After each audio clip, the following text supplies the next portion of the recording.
Bueno, buenas tardes. Yo soy Ana María Suárez, soy anestesióloga, trabajo acá en la Fundación Santa Fe. Muchas gracias por la invitación.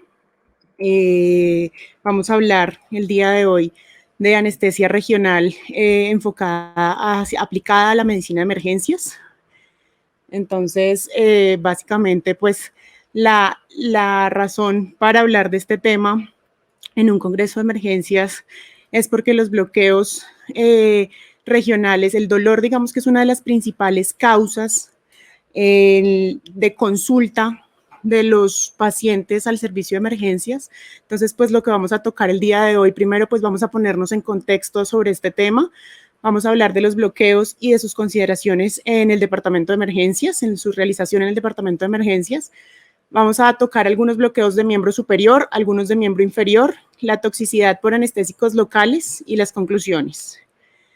Entonces, ¿por qué hablar de bloqueos regionales? Como les decía, el dolor es una de las principales causas de consulta de los pacientes al departamento de emergencias, ya sea un dolor agudo de origen traumático o un dolor de origen no traumático o dolores crónicos agudizados, y esto principalmente pues por tolerancia o intolerancia a los analgésicos orales.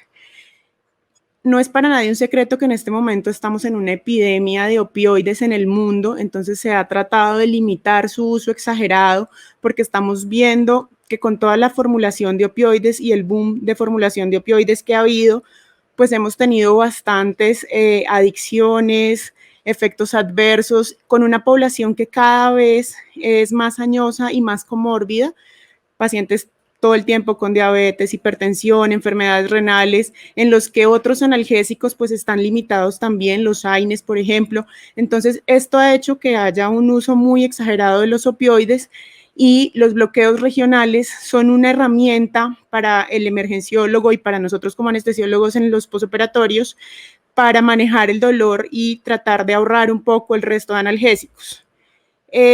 Los bloqueos regionales han tenido un gran boom con el advenimiento del ultrasonido y con todos los avances tecnológicos que han habido en el desarrollo del ultrasonido. Cada vez vemos aparatos más pequeños, más portátiles, como este que ven ustedes acá en la pantalla, y cada vez vemos también que hay, digamos, mejor resolución y unas imágenes de mejor calidad que nos permiten, pues, acceder a estructuras que están mucho más superficiales y que son mucho más pequeñas.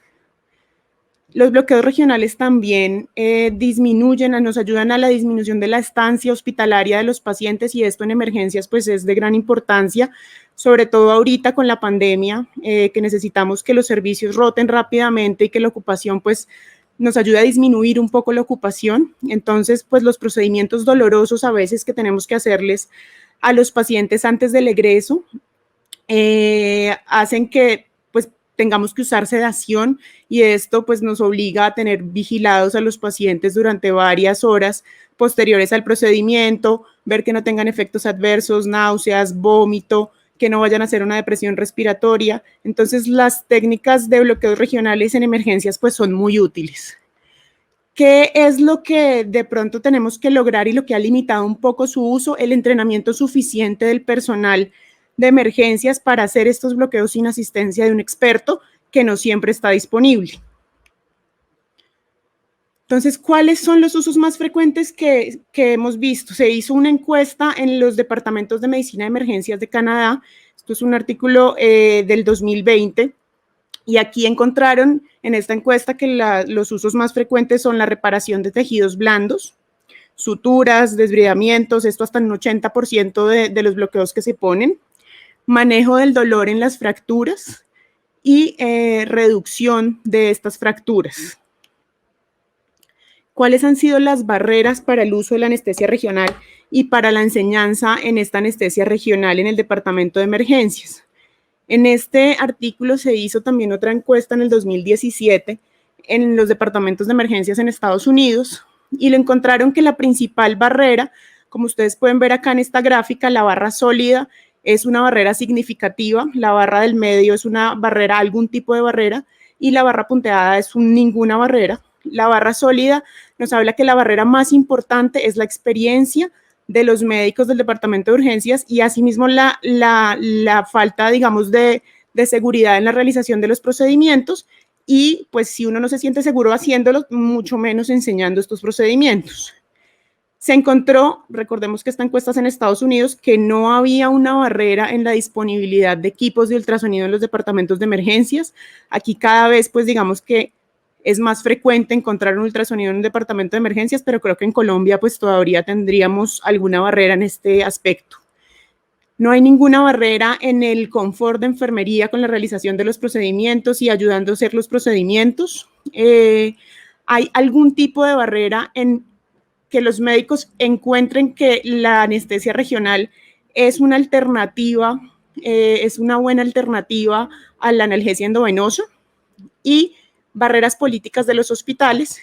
Y en esto, pues que digamos está estipulado que la realización o la enseñanza de este tipo de procedimientos en la mayoría de hospitales sea por los anestesiólogos y no siempre están disponibles o no siempre hay una rotación, digamos, específica de los médicos de emergencias en anestesia regional en todos los programas.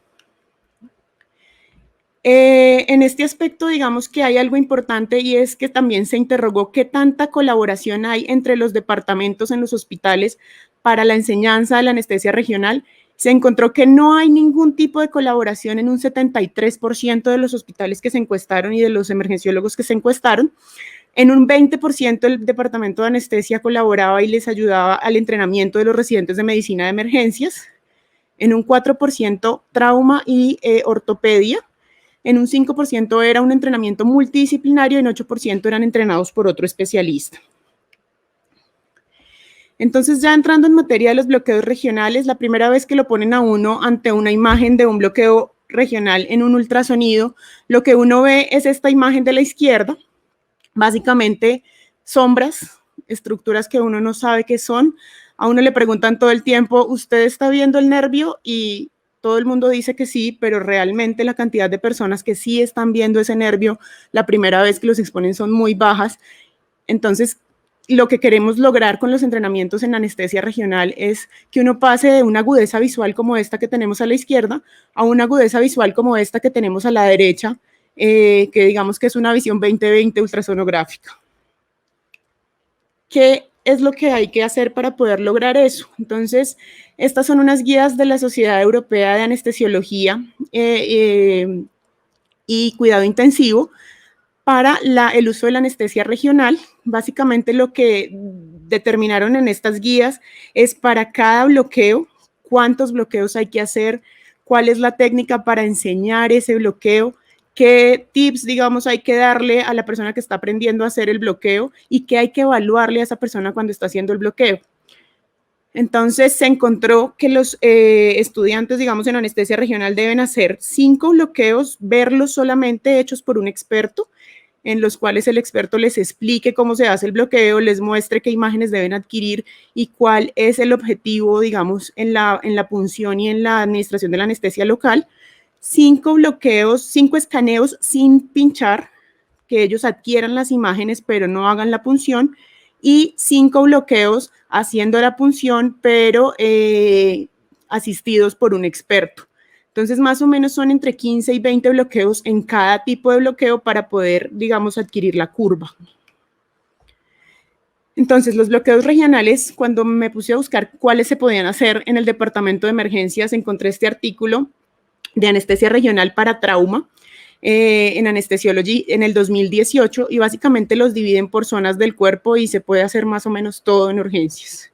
Entonces, en la parte de la cara se pueden hacer bloqueos de ramas del trigémino, del plejo cervical superficial y profundo, de los nervios occipitales. Básicamente estos son para heridas en la parte, para suturas y desbridamientos en la parte de la cara y el cuello.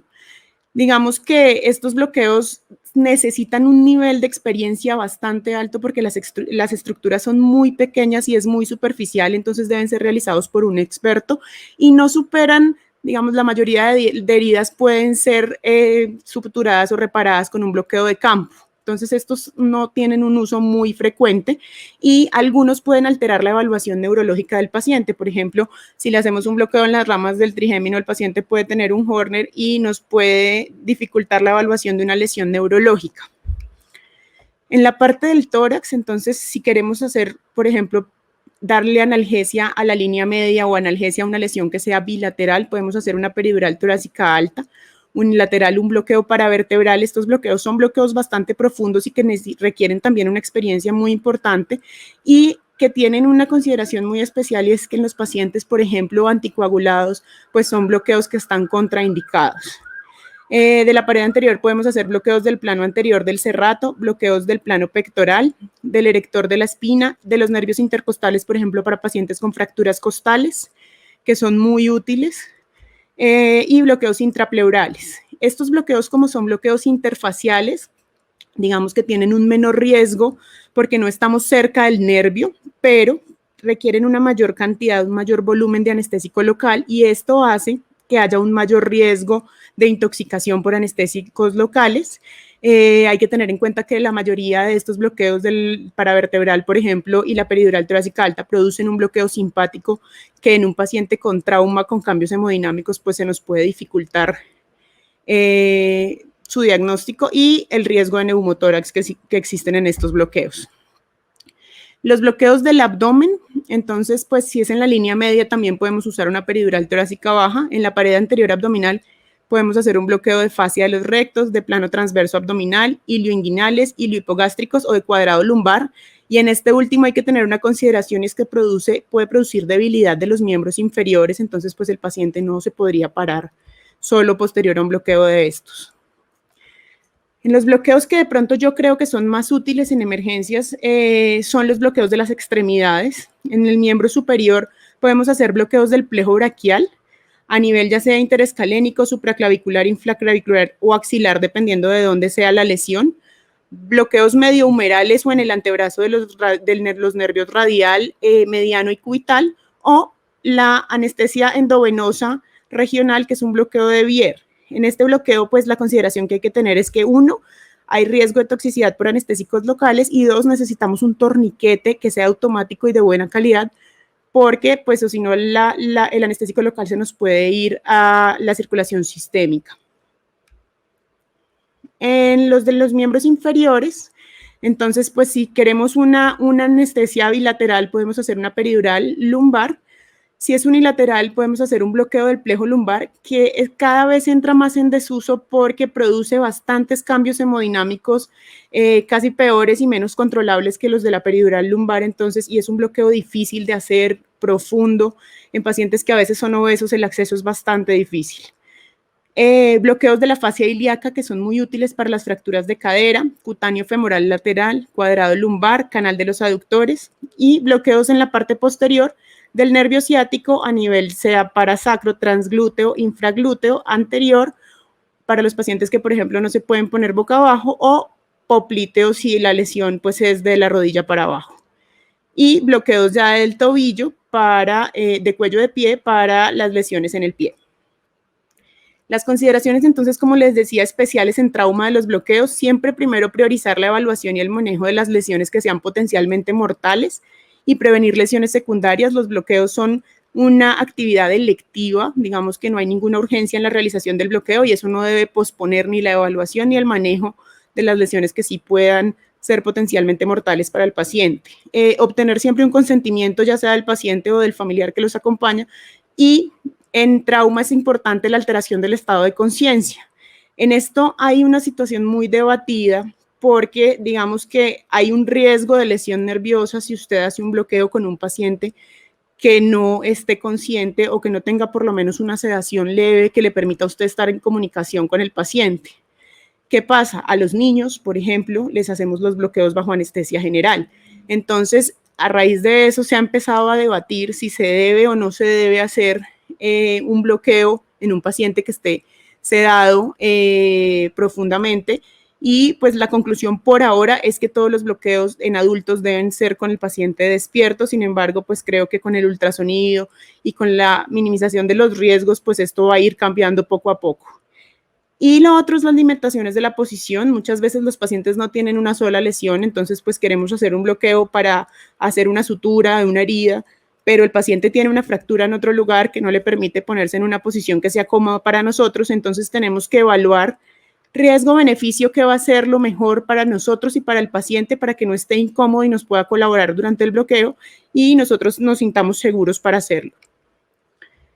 La coagulopatía, los pacientes muchas veces con politraumatismos llegan horas después del politrauma, han sangrado mucho, entonces evitar procedimientos que sean neuroaxiales, evitar bloqueos de profundos, como les decía, por ejemplo, el paravertebral, el del plejo lumbar, porque estos procedimientos son en sitios no compresibles y puede tener un sangrado porque el paciente está coagulopático. También hay que tener en cuenta los pacientes que vienen tomando anticoagulantes acá y esto aplicaría igual.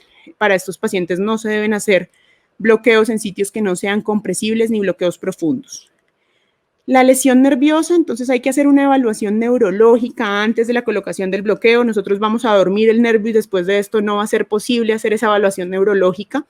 Hay una teoría que se llama el double crush y entonces aquí básicamente de lo que hablan es que si hay un nervio que ya está lesionado y usted le pone anestésico local, en anestésico local puede ser neurotóxico y usted puede generar una doble lesión o aumentar la lesión que ya tenía ese nervio.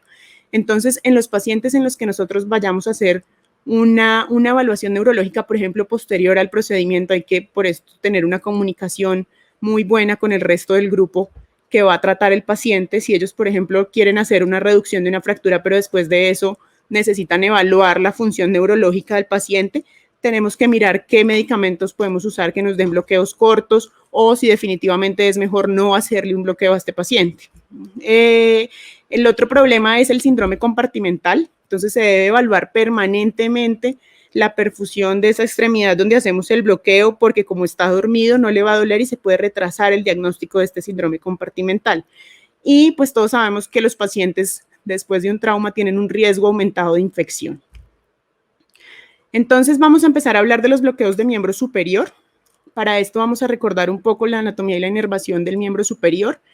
El miembro superior básicamente está inervado por el plejo braquial en su mayoría. El plejo braquial es rama de C5 a T1, sale de las raíces y estas raíces se van a unir para formar los troncos superior, medio e inferior. Posteriormente, cada uno va a dar una rama anterior y posterior para formar los cordones, lateral, posterior y medial, y estos van a dar las ramas o nervios terminales, que son el mediano, el cubital, el radial, el músculo cutáneo y el nervio axilar.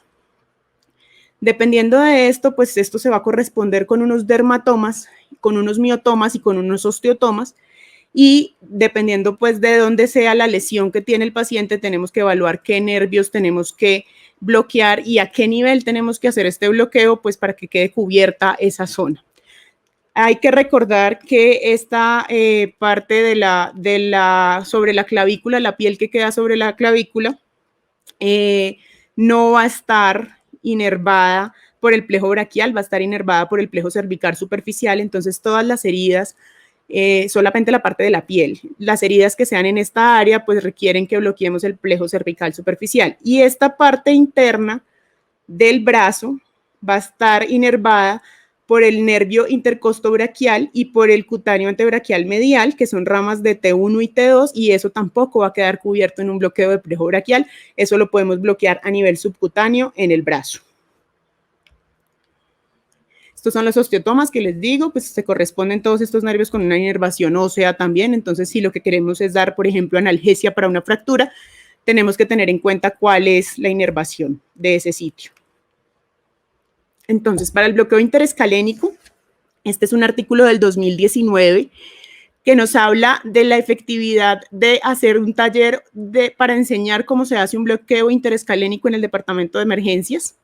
Básicamente lo que hacen es hacer una evaluación antes del taller, dar un taller con todas las indicaciones de cómo hacer el bloqueo y de qué, digamos, cosas se deben tener en cuenta para el bloqueo, y luego hacer una evaluación posterior a ese taller y 3 meses después de haber hecho el taller. La evaluación inicial la pasaron el 22% de las personas.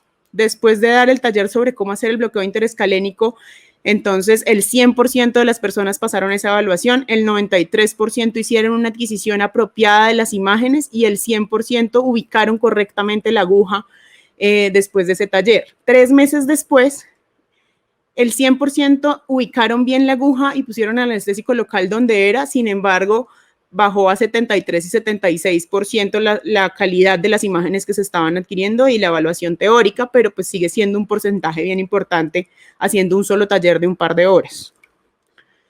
¿Cuáles son las indicaciones para este bloqueo interescalénico? Fractura de húmero proximal, de clavícula, asociada, recordemos, al plejo cervical superficial, porque esa parte de la clavícula, sobre todo la parte medial, pues no la vamos a cubrir con el plejo braquial. Reducción de la luxación de hombro, drenajes, por ejemplo, de abscesos en el deltoides, desbridamientos, lavados, suturas en hombro y en tercio superior del brazo. Entonces, esta es la posición en la que debemos poner el paciente para este bloqueo. Entonces, el paciente debe estar semisentado con la cabecera más o menos a 45 grados y esto con el fin de disminuir la ingurgitación de las venas para que tengamos menos posibilidad de tener una inyección intravascular. Estas líneas azules que están señaladas acá son el esternocleidomastoideo. Entonces, el transductor se ubica de esta forma y vamos siempre a hacer la punción de lateral hacia medial y vamos a empezar a escanear. Puede ser de proximal a distal o de distal a proximal. Si empezamos de distal a proximal, lo primero que vamos a ver pues es el plejo braquial en la parte supraclavicular. Si no, lo que vamos a ver son las raíces si empezamos de proximal a distal. Acá tenemos la anatomía, entonces lo primero que vamos a ver pues es la vía aérea de medial hacia lateral, la tiroides, acá está cortado el esternocleido, vamos a ver el escaleno anterior, el escaleno medio posterior que forman un complejo y en la mitad de estos está el plejo braquial discurriendo. Este que está acá es el plejo cervical superficial, perdón. Es el plejo cervical superficial que sale aquí más o menos a nivel de C6 en el tejido celular subcutáneo. Acá observamos la zonoanatomía entonces de este bloqueo. Vamos a empezar, ponemos el transductor y lo que vamos a ver es esta estructura que tiene una línea hiperecoica por encima y después nos va a dar una sombra acústica, es una estructura ósea. Todas las estructuras cálcicas nos dan estas características ecográficas. Entonces vamos a ver la apófisis transversa de la vértebra C7 y cómo sé que es C7, si ustedes se acuerdan de su anatomía, la vértebra C7 en su apófisis transversa tiene un tubérculo posterior, pero no tiene tubérculo anterior, porque en vez del tubérculo anterior está la arteria vertebral, que es esta que está acá. La arteria vertebral se ve hipoecoica y aquí es donde hay que tener cuidado porque las raíces de los nervios, que son estas que están acá, también son hipoecoicas a este nivel y uno se puede confundir y una inyección pues intraarterial no sería muy buena para el paciente. Entonces, acá viene la raíz de C7 emergiendo del agujero vertebral. Esta que está acá arriba sería C6 y esta que está arriba sería C5. Entre más proximal estemos hacia la salida de las raíces se van a ver más hipoecoicas porque tienen menos tejido conectivo de protección. Acá tenemos los dermatomas y los osteotomas que cubriría este bloqueo. Básicamente, pues lo que nos quedaría sin cubrir es la parte inferior porque la estamos haciendo sobre C5, C6, entonces C8 y T1, que son el cubital, se nos quedarían descubiertos y la parte medial del brazo, por lo que les dije que está inervado por T1, T2. La aguja siempre debe entrar entonces de lateral hacia medial para evitar pues el frénico que está por acá y las estructuras vasculares, la carótida y la yugular que están aquí hacia medial.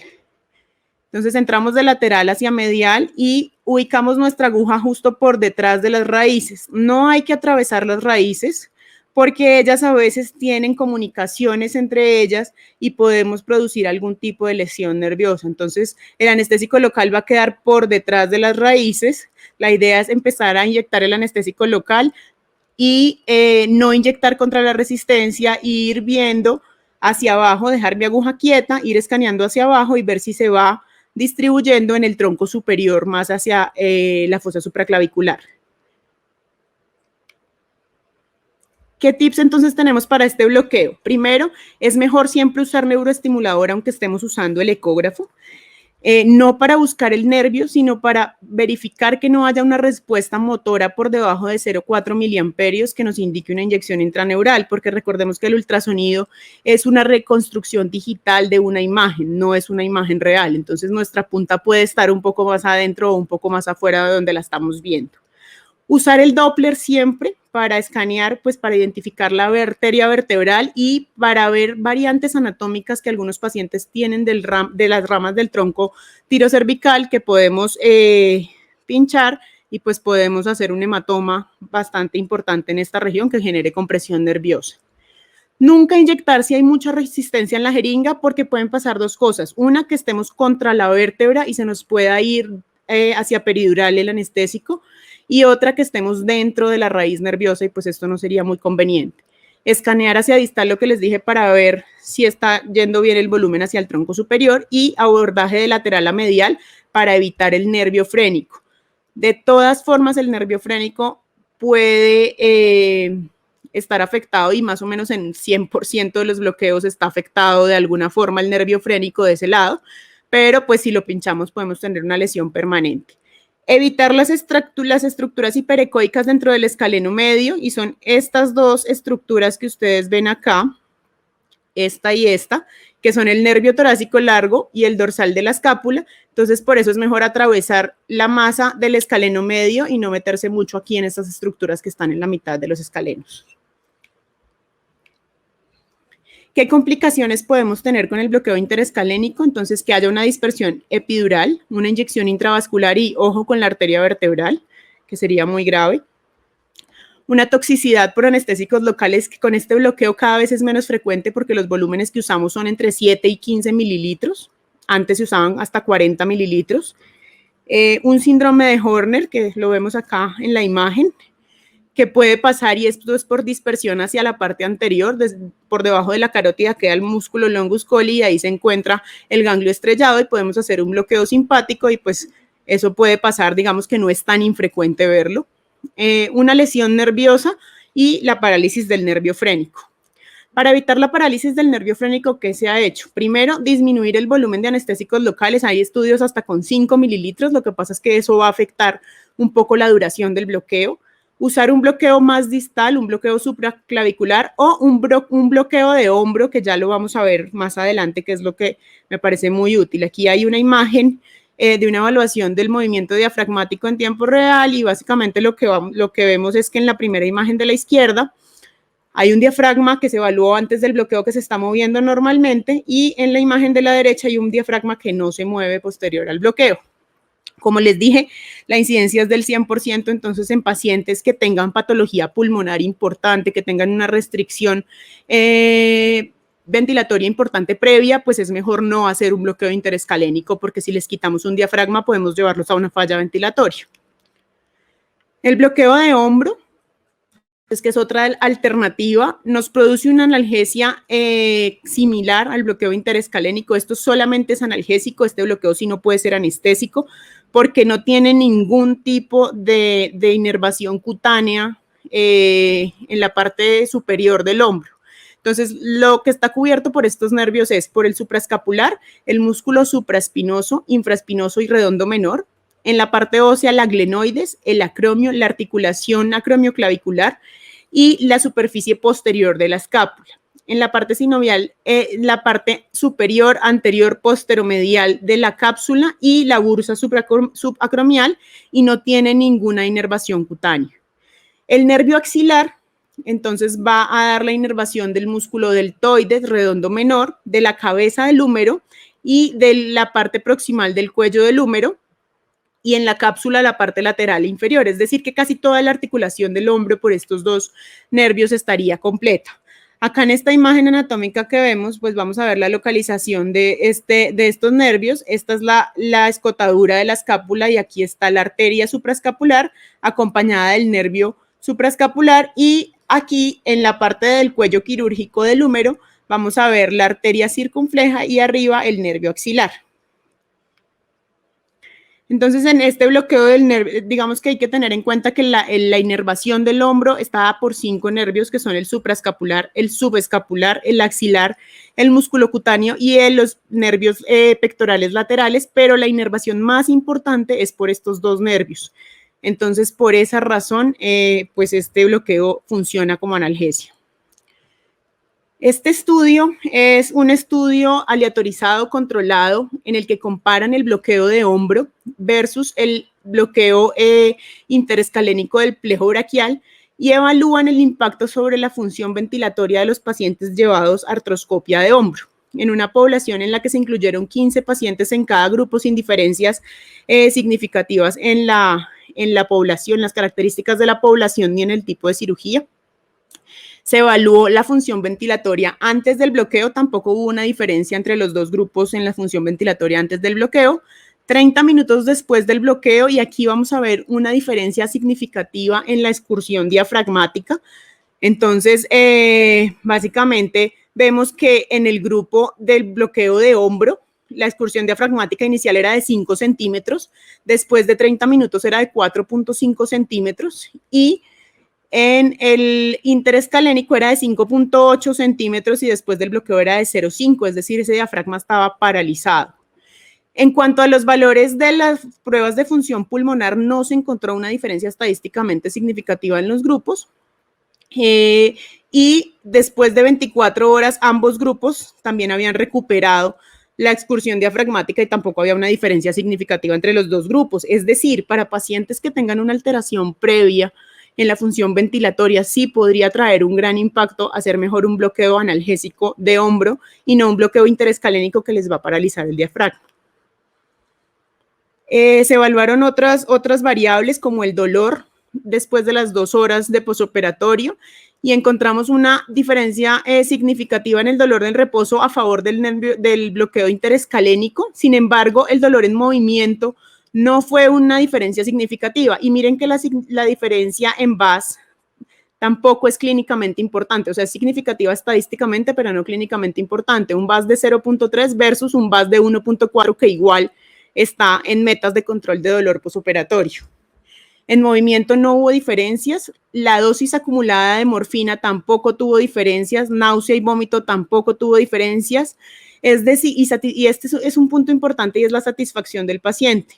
Hubo una satisfacción de 9 en ambos grupos y no hubo diferencias estadísticamente significativas. Es decir, que el bloqueo de hombro no es inferior al bloqueo interescalénico en analgesia ni en otros desenlaces como consumo de opioides o satisfacción del paciente, pero es equivalente en analgesia y superior en función ventilatoria. Entonces, ¿cómo se hace el bloqueo de nervio supraescapular? Entonces, las indicaciones pues son procedimientos en la articulación del hombro asociados al nervio axilar, porque pues una parte importante es la inervación por el nervio axilar, reducción de la luxación de hombro, y en esta luxación de hombro hay otros estudios que nos muestran una diferencia con un control del dolor del 50% posterior al bloqueo, y el paciente refiere que el procedimiento se vuelve tolerable. Y en pacientes que tengan contraindicación para bloqueo interescalénico. ¿Cómo se hace? Con el paciente sentado, se ubica el transductor en la parte posterior del trapecio y siempre también vamos a entrar de lateral a medial o podemos entrar fuera de plano, que sería aquí en toda la mitad del transductor, y solo vamos a ver la punta de nuestra aguja cuando estemos haciendo el bloqueo. Que vamos a ubicar la escápula, que es esta línea, como les digo, hiperecoica, que da una sombra acústica posterior. Acá encima tenemos el músculo trapecio, el músculo supraespinoso y el ligamento supraespinoso es esta línea blanca hiperecoica que se ve acá. Y dentro de este está el nervio. En algunos pacientes, si uno pone el Doppler, se alcanza a ver la arteria acá, sin embargo, es una arteria tan pequeña que muchas veces no es visible. Se van a inyectar ahí entre 5 y 10 mililitros de anestésico local.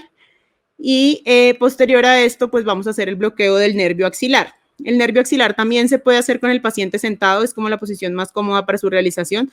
Se ubica el transductor en el deltoides y vamos a entrar siempre también de posterior a anterior. ¿Qué es lo que vamos a localizar acá? Acá estamos viendo el húmero, el deltoides acá arriba, la piel está acá arriba, y vamos a buscar la arteria circunfleja. Entonces acá sí es importante poner el Doppler y localizar la arteria circunfleja sobre el húmero, y siempre hacia lateral va a estar, aquí si ustedes ven estos puntitos como un panal de abejas, es el nervio axilar, y vamos a entrar también de posterior a anterior o de lateral a medial para evitar la arteria, y vamos a administrar ahí entre 5 a 10 mililitros de anestésico local. Los bloqueos pueden ser distales también, entonces, como les dije, estos también son útiles pues en el departamento de urgencias. Se han hecho estudios también de qué tan factible es hacerlos y se ha encontrado una buena evidencia para procedimientos como suturas de heridas, lavados, debridamientos en antebrazo, muñeca y mano, analgesia para reducción de fracturas de muñeca y mano y rescate en casos de bloqueo del plejo braquial fallido. Entonces recordemos un poco la anatomía. Acá está el codo, entonces vemos el bíceps y aquí tenemos el nervio musculocutáneo, el nervio radial, el nervio mediano que discurre siempre con la arteria braquial y el nervio cubital que se va a meter aquí en el canal hacia el olecrano. Los dermatomas que habíamos visto anteriormente para poder evaluar qué nervios necesitamos para la herida que vamos a hacer.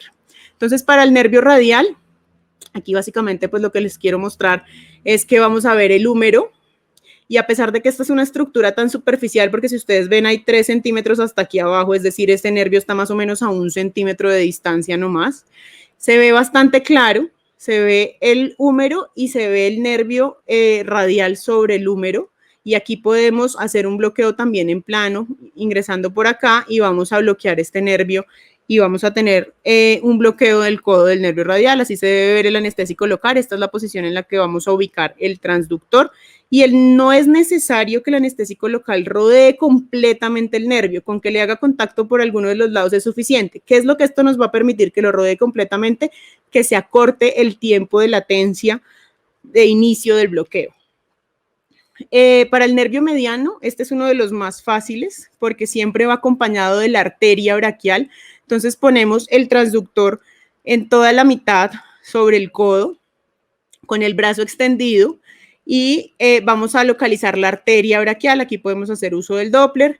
Es importante tratar de no hacer tanta presión porque como es una arteria superficial la podemos colapsar con la presión del transductor, y vamos a ver que hacia la parte medial, en este caso tenemos acá el nervio mediano. Vamos a entrar también, en este caso, de medial a lateral y vamos a rodear ese nervio de anestésico local. Importante, estos bloqueos se pueden hacer con agujas normales y no con agujas sonovisibles, pero recuerden que esas agujas, a diferencia de las sonovisibles, son cortantes y estos nervios son pequeños, entonces ustedes se pueden meter dentro del nervio. Es importante tener cuidado con eso.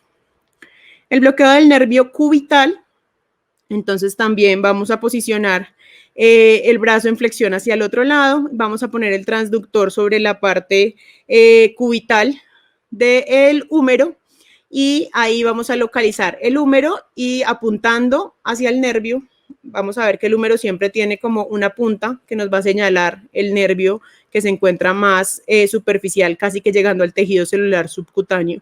Está bastante superficial y lo podemos rodear. Para los bloqueos distales en el antebrazo, entonces podemos hacer bloqueos en la muñeca, igual también del cubital hacia el lado cubital nos ubicamos y ubicamos la arteria cubital, que es esta que está acá, y lateral a esta va a estar el nervio cubital. El mediano va en toda la mitad por debajo de los músculos de los tendones de los flexores, en el canal, en el túnel del carpo, y ahí vamos a localizar el nervio y lo podemos puncionar. Y hacia el lado radial ubicamos la arteria radial y vamos a ver qué más hacia radial está aquí esta estructura que también se ve en panal de abejas, y ese es el nervio radial. Lo podemos bloquear en esta zona para procedimientos en la mano. En el miembro inferior de estos, pues vamos a hablar solamente de un bloqueo, y es el bloqueo de la fascia ilíaca. Básicamente pues está muy estudiado en medicina de emergencias, y lo que más evidencia es para fracturas de cadera, y en esto pues digamos que hay protocolos, incluido el que existe acá en la institución.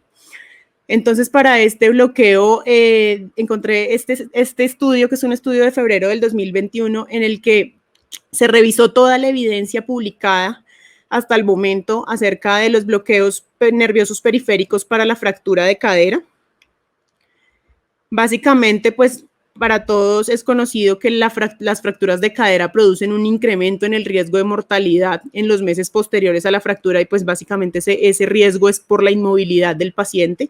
También tienen un riesgo aumentado de delirium y de depresión respiratoria y esto pues principalmente por el uso de opioides como analgesia para esta fractura de cadera. Entonces los objetivos de estos bloqueos son disminuir la cantidad de opioides que se utilizan, mejorar el dolor y la movilidad y reducir las complicaciones ligadas a la inmovilización.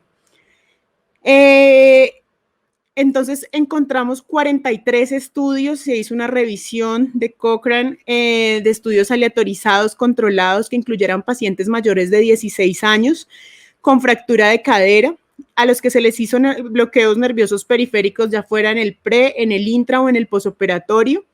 Se encontraron 22 estudios de bloqueos del nervio femoral, 21 estudios de bloqueos de la fascia ilíaca, que fueron los que más se encontraron, y estos se comparaban contra un bloqueo falso con solución salina o contra ningún bloqueo. En total, la muestra era de 2.750 pacientes entre todos los estudios. 15 fueron con guía ecográfica, 14 con neuroestimulador y 16 se realizaron en el departamento de emergencias. Los desenlaces que se querían medir era el dolor con la movilización a los 30 minutos del bloqueo, que se encontró en este desenlace, que había una disminución en 2.5 puntos en la escala de VAS en los pacientes a los que se les realizaba bloqueo a los 30 minutos cuando se trataban de movilizar.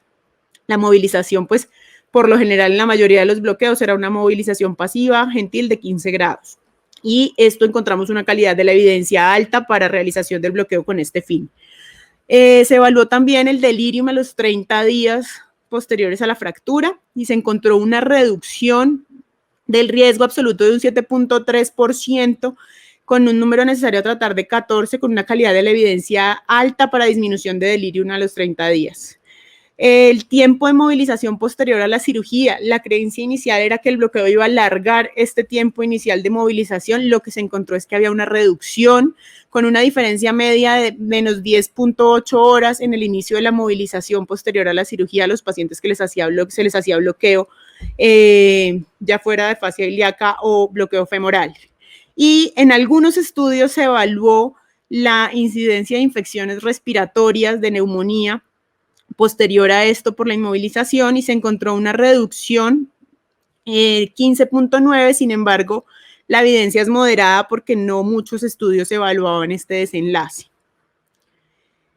Entonces, acá vemos otro estudio que se hizo en un centro geriátrico, básicamente pues para evaluar el impacto del delirium y qué tanto se veía reducido en los pacientes a los que se les hacían bloqueos y se les daba un manejo multimodal para la fractura de cadera versus un grupo control que solamente se les daba analgesia endovenosa.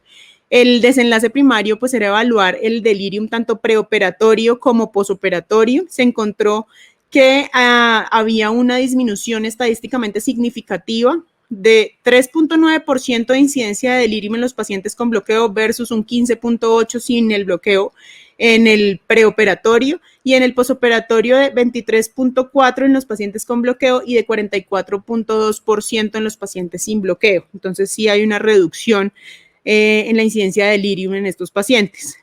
Estas otras medidas que se evaluaron, lo único que se encontró también estadísticamente significativo fue el día de inicio de caminar posterior a la fractura, que también fue significativo, y en el grupo del bloqueo empezaron a caminar el mismo día posterior a la realización del bloqueo y pues de la reducción de la fractura.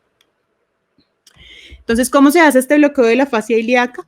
Aquí vamos a ver pues un poco de anatomía, vamos a hacer un punto medio entre la cresta ilíaca y el pubis y vamos a dividir esa línea en 3 tercios y nos vamos a ir entre la unión del tercio externo con los 2 tercios internos y ahí vamos a ubicar nuestro transductor. Entonces, al ubicar ahí nuestro transductor, lo que vamos a ver básicamente es esta figura que está en la parte externa. Entonces vamos a ver el músculo tensor de la fascia lata, el músculo sartorio, el músculo ilíaco y aquí la fascia ilíaca, que es esta que está acá, esta línea hiperecoica que se ve acá.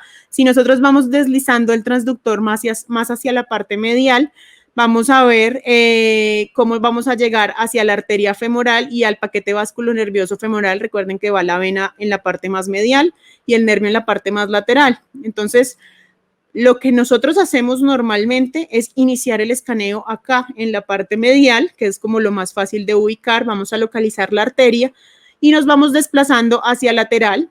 Esta sería la imagen perfecta para hacer un bloqueo del nervio femoral y haríamos una inyección aquí por debajo de este nervio femoral.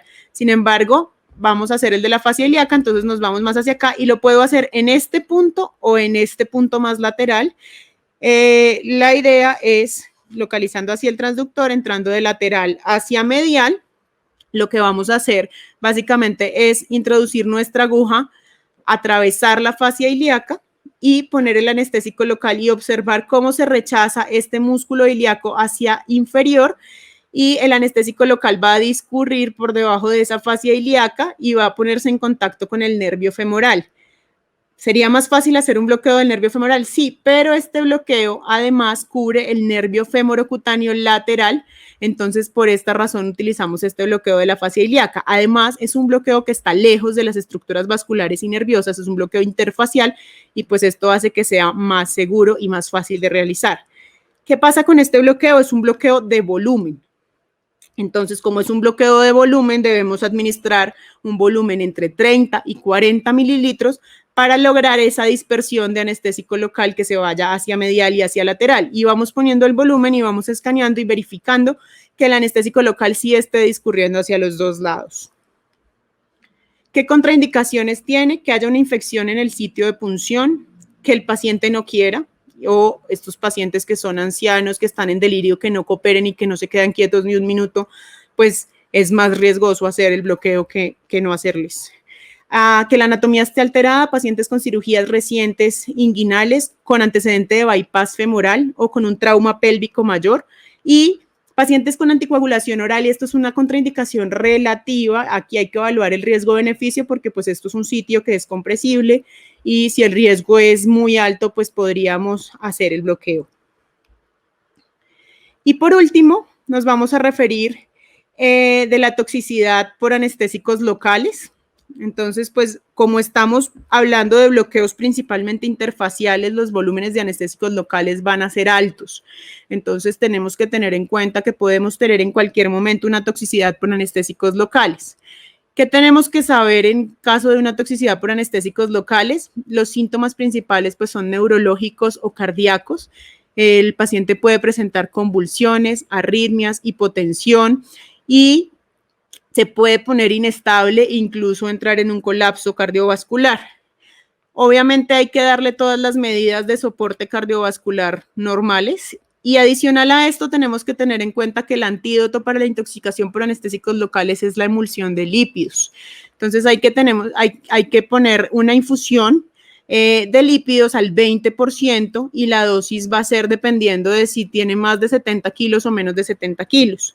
Si el paciente pesa menos de 70 kilos, la dosis va a ser 1.5 mililitros por kilo, se va a administrar un bolo en 2 o 3 minutos y luego le vamos a continuar una infusión a 0.25 mililitros kilo minuto. Si el paciente pesa más de 70 kilos, vamos a administrar un bolo de 100 mililitros en 2 o 3 minutos y posteriormente una infusión de 250 mililitros en los siguientes 20 minutos. Si el paciente, a pesar de esta infusión, persiste inestable, a pesar de todas las medidas que hemos hecho, podemos repetir esta infusión lipídica, que es lo que tenemos que tener en cuenta, que la dosis máxima de lípidos es de 12 mililitros por kilo y no debemos pasarnos de esa dosis. Y el resto, pues, es soportar el estado hemodinámico del paciente como con cualquier otro tipo de choque. Entonces, para terminar, básicamente lo que quiero, digamos, dejar de esta charla es que los bloqueos nerviosos guiados por ultrasonido son una herramienta útil y muy importante en el manejo analgésico en el departamento de emergencias y son una herramienta pues que se debe tener en cuenta, que se requiere una mayor interacción entre los departamentos para la enseñanza de la anestesia regional en medicina de emergencias y ya que está disponible esta herramienta, pues tenemos que digamos que evaluar la forma en la que todos los médicos puedan estar entrenados para realizar por lo menos los bloqueos más básicos para control de dolor y para realización de procedimientos en medicina de emergencias. Y que la analgesia multimodal sigue siendo el pilar fundamental para balancear seguridad y satisfacción de los pacientes. Entonces es importante que abarquemos todas las herramientas que tenemos para el manejo del dolor para no hacer, digamos, un uso exagerado de analgésicos endovenosos que nos puedan traer, digamos que efectos adversos importantes en los pacientes. Muchas gracias.